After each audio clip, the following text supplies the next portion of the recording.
Saksikan dan hadirilah Tablik Akbar bersama Ustadz Maududi Abdullah LC dengan tema Antara Doa dan Takdir.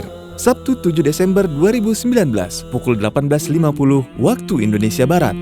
Dilanjut Ahad 8 Desember 2019 pukul 5.30 waktu Indonesia Barat dengan tema Benahi Diri Sendiri.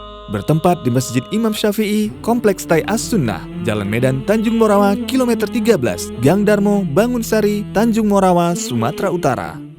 Ahad 8 Desember 2019 pukul 9 waktu Indonesia Barat dengan tema Rahmat Allah Melapangkan Segala Sesuatu di Masjid Agung Tebing Tinggi, Jalan Lintas Sumatera, Kampung Lalang, Rambutan, Kota Tebing Tinggi, Sumatera Utara.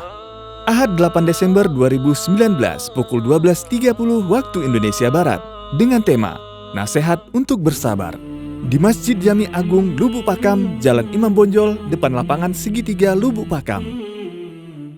Acara ini akan disiarkan secara langsung di Salam TV dan Radio Arisalah FM. Salam TV, sahabat keluarga Muslim.